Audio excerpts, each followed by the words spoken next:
Otto Skorzeny is arguably the most famous German soldier of World War II, and it's for a reason. After being awarded an Iron Cross and fighting on the Eastern Front for the SS Das Reich Division, Skorzeny was injured, causing him to be sent back to Germany, where he was recruited by the SS Commando Sonderverband. Skorzeny's first raid was the Gran Sasso raid to free Mussolini, where he began to build his legend as an SS action hero super soldier. His next mission was another mountain raid to capture a country's leader. This time, Skorzeny and his new SS Jaeger Battalion 502 were involved in the mission to eliminate Yugoslav partisan leader and later president Josip Broz Tito. Skorzeny was initially going to head up the attack, but he opposed the plan when he saw the shoddy intelligence it was based on.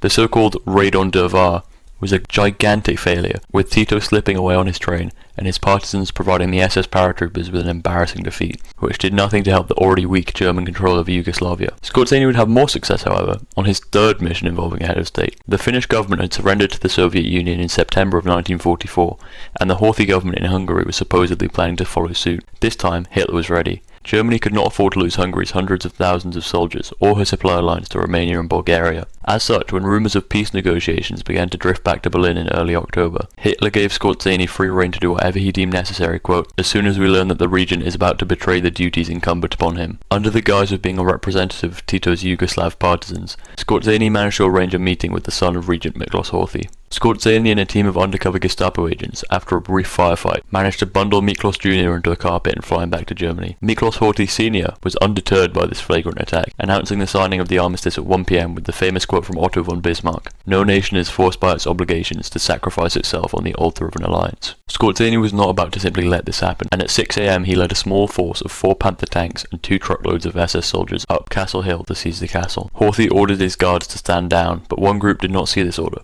and 4 Germans and 3 Hungarians were killed in the fighting. Horthy decided to go down without a fight, giving his blessing to the new government of the Iron Cross, a Hungarian far-right political party. This marked another big win for Skorzeny, but sadly for him, the war was coming to an end. He was sent to the Western Front, where he was involved in Operation Greif, where German soldiers wore American uniforms to cause disorder and confusion. Following this, he would be general to a force of about 5,000 for the dying days of the war. After the war, Skorzeny would be arrested. He'd garnered quite a reputation, and tried for the war crime of fleeing soldiers in enemy uniforms. However, he was cleared based on the defence that the uniforms were discarded before fighting began. He remained imprisoned while awaiting the decision of a denazification court, but Otto Skorzeny was difficult to box in, and he escaped in 1948 with the help of 3 former SS soldiers disguised as Americans. He would then drift around Central Europe before settling in Madrid and establishing an engineering business. He was then sent to Egypt in 1952 by Reinhard Gehlen of the CIA, where he worked as the president's military advisor, building a general staff of Nazis. Bizarrely, he was declared denazified in absentia in 1952, like many other escaped Nazis,